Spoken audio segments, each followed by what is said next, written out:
Shalom et Bruchim Abaïm, bienvenue à chacun dans cette vidéo. Aujourd'hui nous allons commencer le Perek Vav, le 6e chapitre du Tanya. On va voir ensemble aujourd'hui l'introduction au 6e Perek. Et Bezrat Hashem, si on a le temps, de continuer peut-être un peu sur le début, d'entamer le Perek Bezrat Hashem. J'en profite pour vous dire à chacun Chag Sameach et Gut Yom Tov. Alors oui, aujourd'hui, à l'heure où je tourne cette vidéo, on est veille de Rosh Chodesh Kislev. Rosh Chodesh Kislev qui est une grande date dans le calendrier chassidique, jour où le rabbi a été guéri, jour qui a été décidé comme quoi le rabbi est guéri et le rabbi est de retour pour les chassidim après un long moment où il a été pendant un long moment pendant lequel les chassidim n'ont pas vu le rabbi. Donc c'est aujourd'hui une grande date dans le calendrier chassidique. Donc j'en profite pour également vous dire Chag Sameach et Gut Yom Tov. On va y aller directement dans les mots. Donc avant de démarrer, d'entamer le Perek Vav, dans le Shiurim Besefer Tanya, dans le livre, le Mechaber, donc la personne qui a mis en place, qui a rédigé donc tous ces commentaires, nous fait un topo sur les 5 précédents chapitres et une ouverture sur le chapitre qu'on va démarrer aujourd'hui. Donc, on est dans Shiurim Besefer Tanya, page 81, début de Perek Vav. בפרקים הקודמים הסביר רבנו הזקן שהנפש האלוקית שבכל אחד מישראל מורכבת מ10 כוחות. Dans les précédents chapitres, l'Admor HaZaken nous a expliqué comme quoi l'âme divine qui se trouve dans chaque juif, elle est composée de 10 forces. Amitchalkim lishne chalakim klalim, sechel umidot, qui sont divisées en 2 parties, l'intellect et les traits de caractère, et les midot, le sechel et les midot. Shloshet kochot, a sechel me'avim makor la midot, comme on l'a expliqué. Donc les 3 parties de l'intellectuel, le chokhma bina da'at, sont les prédécesseurs, sont les parents qui vont donner naissance aux midot, aux traits de caractère, donc aux sentiments, les regesh. À l'idée comment? À l'idée idbonenut vit amkuto shel ha'adam bigdulato shel hakadosh baruch hu notzeret bo mida regshit yira me'hakadosh baruch hu hava elav. Donc par l'approfondissement, la réflexion, le fait de penser et de s'approfondir justement donc dans tous ces sujets et dans la grandeur divine, et ben ça va créer dans la personne un caractère, un sentiment de crainte envers Akadosh Baruch Hu ou d'amour pour Akadosh Baruch Hu. Kan isbir Rabbeinu HaZaken shedechol nefesh elokit shlosha levushim marshava dibur u'maaseh shel Torah mitzvot. Il a expliqué également, comme on a vu longuement dans les derniers prakim et ces dernières semaines, comme quoi l'âme divine possède 3 vêtements, la pensée, la parole et l'action, pour la Torah et les mitzvot. Puis ça, donc quand on pense, on parle et on agit en Torah et en mitzvot, à ce moment-là, on se vêtit des vêtements de la Nefesh Elokit. Ceux-là sont les vêtements de la Nefesh Elokit, de l'âme divine. Donc, Baemit la Beshet Nefesh Elokit. Les Vushim, elle hem les mala bedargata min Nefesh Atzma, comme on avait bien expliqué, comme on avait bien développé dans le Perek He, dans le 5e Perek, comme quoi ces vêtements-là, ils sont plus élevés que l'âme elle-même. Vu qu'on a dit que Akadosh Baruch Hu forme une seule chose avec la Torah et avec les mitzvot, donc à ce moment-là, les Juifs vont s'unir avec Akadosh Baruch Hu au moment où ils vont se vêtir de ces vêtements-là. Comme on a expliqué, surtout quand il étudie et qu'il comprend la Torah, que là il a un avantage qui est doublé. Haor Elokim ekifet hanefesh, v'hanefesh mekifet haor Elokim shel Torah. Donc la personne est enveloppée par la lumière divine et la lumière divine que la personne enveloppe et est enveloppée par la lumière divine. Lorsqu'on comprend, c'est nous qui enveloppons et c'est nous qui sommes enveloppés à la fois. Donc ça c'était les précédents prakim jusqu'au 5e chapitre. Perek Hashishi Oto Natri Lilmod, dans le 6e Perek, dans le 6e chapitre que nous allons commencer à étudier, Yasbir Rabbeinu HaZaken Shegam Lenefesh Abahamit,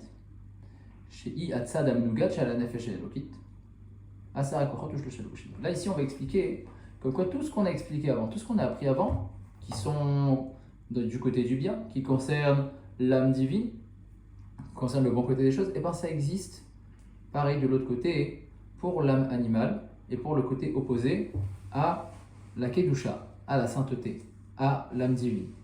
Et donc, l'âme animale aussi, elle possède elle possède 10 forces, intellectuelles et sentimentales, et 3 vêtements. Et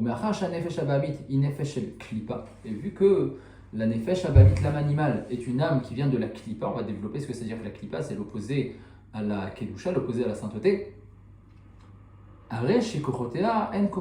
Donc les forces de l'âme animale qui viennent d'un côté opposé à la kedusha, c'est des forces d'impureté, de tum'a. Ulvushea et ses vêtements, gamken lerushim tmeim, c'est également des vêtements impurs. Et donc au moment où l'âme va s'habiller de ces vêtements-là, elle va, à l'inverse de l'âme divine, quand elle va s'habiller, elle va s'élever à un niveau supérieur, et ben l'âme animale, lorsqu'elle va s'habiller dans ses vêtements impurs, et ben elle va descendre dans un niveau inférieur à son propre niveau. Parce que c'est complètement l'opposé, c'est l'envers du miroir de la Kedusha.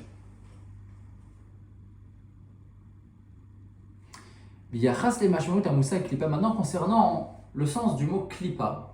Okay, klipa, comme on a dit, c'est l'opposé de la Kedusha, l'opposé de la sainteté, la non-sainteté, le côté l'impureté, le côté impur. Ici, on emploie le mot de klipa. Klipa, en hébreu, veut dire une peau, une écorce. Okay, donc ici, on va, je ne sais pas si c'est exactement ce qui va être développé ici, mais en tout cas, c'est développé ailleurs. Comme quoi, oui, voilà, ça va être expliqué tout de suite. Par la suite, que la klipa, c'est ce qui va recouvrir le fruit, c'est ce qui va donc cacher l'essence, c'est ce qui va cacher la kedusha. Donc, ביחס למשמעות המושג קליפה, הערנו בפרק ראשון שלמרות שהכל נברא ומקבל חיותו מאלוקות, הרי כדי שתהיה לאדם אפשרות של בחירה בין טוב לרע, וכדי שהאדם יהיה כפי שעליו להיות, על ידי עבודה והגיע עצמית, ויהיה זכאי לשכרו, יצר הקדוש ברוך הוא בחירות של טומאה, המכסים ומסתירים על החיות. Donc, Akadosh Baruch Hu a créé la Touma, le côté opposé à la Kedusha, dans le but de donner à l'homme le libre arbitre. C'est-à-dire, on a expliqué dans le premier Pérec que bien que chaque chose provient de la divinité, chaque chose est créée par la divinité, pour que l'homme puisse avoir la possibilité de choisir le bien, donc Akadosh Baruch Hu a mis en place quelque chose d'opposé à la Kedusha. La Touma, pour que la personne puisse justement se fatiguer et être méritant dans sa lutte à choisir le bon côté des choses. Et donc, c'est des kochot de Touma, des forces d'impureté, à mechassim ou mastirim, à la chayut à elokit chez bechol davar nivra. Donc, qu'est-ce qu'ils font, ces forces-là du mal, ces forces-là de l'impureté? Elles vont venir voiler et recouvrir les forces de la Kedusha. Et donc c'est pour ça que Chot Mastirim, elle est Nikraim Klipa. Et donc ces forces-là qui vont venir recouvrir, voiler, ils sont appelés la Klipa. Keshem Shea Klipa Mechassa ou Mastira la périte, de la même manière qu'une écorce ou qu'une peau va venir recouvrir un fruit. Kach Mastirim Kochot Atuma Al Chayut Akedusha Shebepnimiut Kol Davar. Pareil, les forces de l'impureté vont venir recouvrir et voiler la vitalité qui provient de la Kedusha, de la sainteté, qui se trouve à l'intérieur de chaque chose. Et klipot el nichlakim ishte madrigot, achat le matam ashnia. Et donc il y a deux sortes de klipa, il y a deux sortes d'écorces, il y a deux sortes de sources de vitalité opposées à la Kedusha. Il y en a une qui est une plus inférieure que l'autre, une qu'on va voir, qu'on va développer qui est qui est plus ou moins neutre, qui est intermédiaire, qui peut être parfois amené vers le bas dans l'impureté totale, ou des fois qui peut être élevé et ramené vers la sainteté. Madriga Achat Baklipa Nikret Noga. Il y a une des klipotes, une des impuretés qui est appelée la klipat Noga. Zoï Klipa Shieshba Gam Tov. c'est une clipa. Donc on va utiliser le terme hébraïque pour parler de ce côté opposé à la kedusha. Donc c'est une clipa qui possède en elle aussi du bien.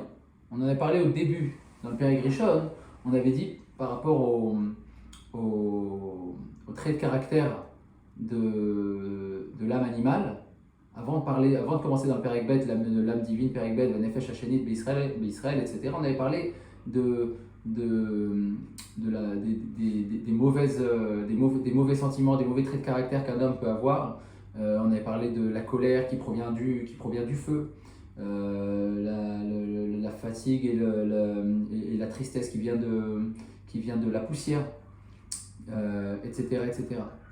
Et on avait précisé donc à la fin du Pérek Aleph que chez le peuple juif, ces mauvaises midotes proviennent de la klipat noga, donc de cette klipa qui est intermédiaire et qui possède en elle et du bien et du mal. Donc c'est ça qu'il est en train de dire ici, que cette klipa elle est appelée noga, zoï klipa chez Yeshba Gamtor, c'est une klipa qui possède en elle du bien.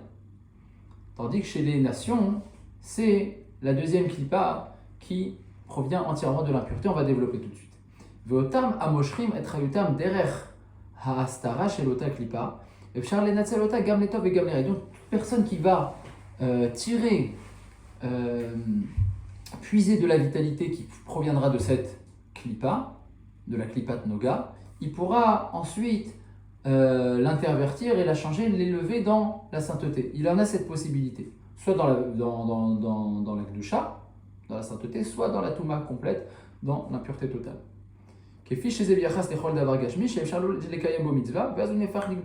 Comme on peut voir dans chaque chose matérielle, chaque chose peut être utilisée à bon escient pour une bonne cause ou pour une moins bonne. Donc chaque objet matériel en soi, il se trouve être neutre. Et donc elle nous doit faire un bon usage. C'est à ce moment-là, c'est une fois qu'il va être utilisé dans la gdusha que là il va devenir de la gdusha.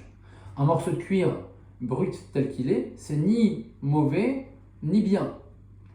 Si c'est utilisé pour une mitzvah, à ce moment-là, ça va devenir kadosh. Avant d'être utilisé pour la mitzvah, c'est pas encore kadosh. Et pareil, à contrario aussi, on pourrait si on fait avec ça une avera, si Dieu préserve quelqu'un s'en sert pour de la vodazara, à ce moment-là, cet objet devient complètement interdit et complètement impur. Donc ce même objet peut être utilisé, on peut le rendre carrément kadosh, saint, ou on peut le rendre impur carrément. Amadriga shnia shebeklipa, itmea legamre ve'en batov klal. La deuxième klipa qui existe, c'est une klipa, une écorce, comme on a dit, ça représente une écorce, c'est cette klipa qui va être donc opposée à la kedusha. Elle est entièrement impure, ve'en batov klal, elle ne possède rien de bien en elle. Vadvarim chez moshrim et trevitam derek klipazo, chez ein bakamur tov klal, et avshar chez yafrou likdusha. Une personne qui va puiser sa force de cette klipa-là, donc de cette klipa qui est entièrement impure, il ne pourra en aucun cas l'élever et la faire monter de niveau et de l'inclure dans la kedusha. On va le voir en prenant l'exemple simple de la nourriture pas cachère. Quelqu'un qui mange de la nourriture cachère, je ne rentre pas dans le principe de dire la bracha ou pas la bracha, ça c'est autre chose, c'est un autre sujet, mais on va parler de la vitalité que cette nourriture va produire, va nous amener, va nous donner. Et au départ, quand la personne le mange, si une personne mange concrètement pour pouvoir étudier la Torah, elle a besoin d'étudier, elle a mal à la tête, elle va prendre un café pour pouvoir étudier mieux. Là, dès le départ, cette boisson-là, elle est faite pour la gdusha. Et maintenant, quelqu'un qui va prendre un café, pour se détendre, parce que c'est ce qu'il aime, sans aucune pensée positive ou négative. Et à ce moment-là, cette vitalité que le café va lui donner, elle elle pourra être utilisée dans la Kedusha ou le contraire. Ça pourra lui donner de l'énergie et de la force pour étudier la Torah, ou ça pourra lui donner de l'énergie et de la force pour aller faire quelque chose de négatif. Ok, donc ça c'est l'exemple de la Klippat Noga. En ce qui concerne la Klippa, ce qu'on appelle Shalosh Klippot Atmeot, les 3 écorces impures, ça c'est la deuxième Klippa telle qu'elle est appelée, et ben une personne qui va prendre un aliment non kasher, et ben même en faisant la bracha dessus, d'ailleurs c'est interdit d'après la halakha, mais bon c'est pas là le sujet, même si par la suite cet aliment-là va lui donner de l'énergie, va produire de l'énergie chez cette personne qui va lui donner de la force de vivre tout simplement et d'agir, de faire certaines choses, et bien même si cette personne-là va après étudier la Torah et accomplir une mitzvah par la source de vitalité qui provient de cette nourriture, et bien cette source de vitalité-là ne pourra pas être élevée en haut dans la Kedusha. Et c'est pour ça que ça s'appelle Assour. Ça c'est ce qu'on va voir dans le 8e pérec du Tanya. Ça veut dire quoi Assour? Quelque chose qui est assour, qui est interdit. Assour, la traduction du mot assour peut vouloir dire aussi prisonnier. Les prisonniers, ça peut se dire aussi assourim. Le matin, on dit Baruch Hashem Elokeinu melech haolam matir assourim, qui détache les prisonniers. Donc assour, ça veut dire interdit, ça veut dire aussi prisonnier. Ça veut dire que quoi? Ça veut dire que la vitalité, l'étincelle divine qui se trouve dans cette klippa, elle est assour, elle est emprisonnée, elle est impossible à libérer et surélever et élever dans la Kedusha. Donc je reprends dans les mots. Donc on a dit Zo klipa she'ein ba kamur tov klal i efshar sheyafru likdusha af lenatzel otam benyanim todim. On ne pourra pas s'en servir pour des bonnes choses et l'inverser l'introduire et l'inverser en kedusha. Dvarim she'em asurim ba'achila enam yicholim lehafer likdusha. Donc des choses qui sont interdites à être consommées ne peuvent pas être inversées en kedusha. Valefshar lenatzel otam benyanim kedusha. Donc entre parenthèses il dit on peut s'en servir pour des choses de kedusha. Donc là, il rentre, pour fermer la parenthèse, il y a des choses qui sont interdites à être mangées, mais qu'on n'a pas l'interdiction d'en profiter, d'en tirer profit, par exemple de les vendre et d'utiliser l'argent de ces choses-là. Et il y a des choses qui sont même interdites d'en profiter. Je prends l'exemple du vin qui est servi pour la Avodah Zara, du Yayin Nesser. Alors je ne saurais pas vous dire largement si ça concerne aussi si ça concerne tous les vins ou du vin qui a concrètement, disons du vin non kasher, à vérifier si ça concerne tous les vins non kasher ou uniquement les vins qui ont servi concrètement pour de la Avodah Zara. Et ben on n'a pas le droit non seulement de le boire, mais on n'a pas le droit d'en tirer profit. Donc un juif n'a pas le droit de vendre du vin non kasher et profiter de cet argent-là. Ok, donc maintenant si on reçoit en cadeau, je sais pas moi, des chocolats non kasher ou quelque chose comme ça, on pourra les revendre ou les redistribuer à quelqu'un. Tandis que si on reçoit un jour une bouteille de vin non kasher, on ne pourra pas la revendre et en tirer profit. Donc ça, c'est pour ce qui concerne les choses qui sont interdites à sourbeana, qui sont interdites d'en profiter.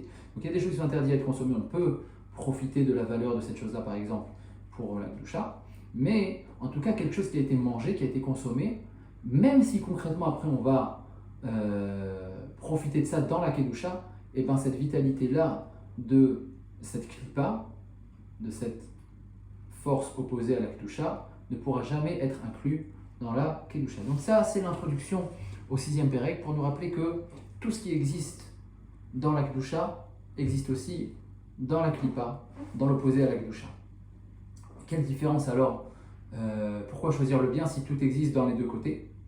C'est que, comme on l'avait expliqué dans les précédents chapitres, c'est pourquoi Hachem donne la possibilité à la klippa d'exister. Pourquoi Dieu donne certaines forces à la klippa. En fait, on ramène sur ça l'exemple d'un captif ennemi qu'on est obligé de nourrir.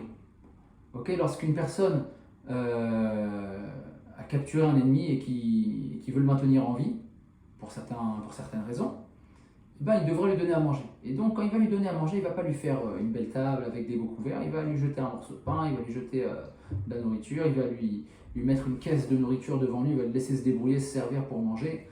il va lui jeter par derrière ce qu'on appelle Bechinat Achoraim. Dans le langage de la Chassidut, on se sert souvent de ce terme, de dire Miprinat Achoraim. C'est quoi Prinat Achoraim? C'est que Dieu ne donne pas les choses de face, avec volonté de le faire, mais comme si qu'il l'avait jeté par derrière. Donc la klipa qui dépend en réalité de la kedusha puise sa force de la kedusha, Miprinat Achoraim, donc d'un niveau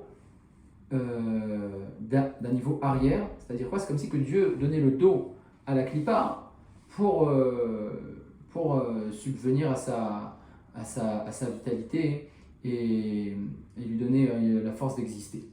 Et d'ailleurs, on voit aussi également que donc, tout ce qui peut exister dans la kedusha existe aussi dans la klipa. On l'a vu aussi par exemple avec Moshe Rabbeinu, les Avdil, Bilam Arasha. On dit que Bilham, ça correspondait à Moshe Rabbeinu dans l'opposé de la kedusha, dans la klipa. Et que Hachem il a permis ça pour justement montrer aux nations que eux aussi ils avaient un prophète et quelqu'un qui était du niveau de Moshe Rabbeinu, que c'était à eux de s'en servir pour pouvoir se rapprocher de Dieu et qu'ils ne l'ont pas fait. Donc ça c'est là pour l'introduction au Perek Vav, l'introduction au 6e Perek, c'est pour nous dire la Zé Leumadze. C'est comme ça que commence le 6e Perek. Venez Zé Leumadze Asa Elokim. Ok, c'est pour nous dire que tout ce qui existe dans la kedusha existe aussi dans la klipa, et on va développer par la suite Bezrat Hashem les différences et comment fonctionne aussi le côté de la klipa. Je vous dis à très bientôt et j'espère à la semaine prochaine. Voilà, donc cette semaine la vidéo n'est pas en direct. D'ailleurs, j'ai rencontré quelques problèmes sur les 2 ou les 3 dernières vidéos. J'ai remarqué après que la connexion était très mauvaise et que la qualité de la vidéo n'était pas bonne. Donc j'ai décidé de l'enregistrer au préalable celle-ci et de la mettre en ligne par la suite. J'espère que ça sera mieux. J'espère que dites-moi en commentaire ou pas si ça vous convient, si vous préférez en live, si vous préférez de cette manière, que ça vous laisse le temps de la voir, de la revoir, si la qualité est meilleure, si on entend assez bien, s'il y a des choses à arranger. Voilà. Donc Chodesh Tov, que ce soit un mois de lumière, Chodesh qui se lève, un mois de lumière, un mois de joie et un mois de réussite pour chacun. Et surtout, on va arriver à Yutet Kislev qui est Rosh Hashanah la Chassidut, donc qui est inclus également, ce jour-là est inclus dans le Rosh Chodesh, au même titre que je l'ai lu récemment justement dans une lettre du Rabbi, que le Rabbi s'adressait à une personne qui lui avait écrit autour de cette période de Rosh Chodesh Kislev. Et de la même façon qu'à Rosh Hashanah, tous les jours de l'année sont inclus dans Rosh Hashanah, comme c'est expliqué que Rosh Hashanah c'est appelé pas le début de l'année mais la tête de l'année, que de la même façon que la tête possède en elle toute la vitalité qu'elle va distribuer au corps. Donc pareil, la tête de l'année distribue toute la force à tous les jours de l'année de pouvoir se faire et se passer comme il faut. Donc pareil pour les jours du mois, chaque jour du mois est inclus dans le Rosh Chodesh, et donc aujourd'hui Rosh Chodesh Kislev, c'est le jour où on peut prier pour tous les jours du mois, et notamment pour Yutet Kislev, et prendre des bonnes décisions à l'approche de ce grand jour. Et voilà, je vous dis à la semaine prochaine, Bezrat Hashem, de bonnes nouvelles pour chacun d'entre vous, chacun d'entre nous, et je vous dis à très bientôt.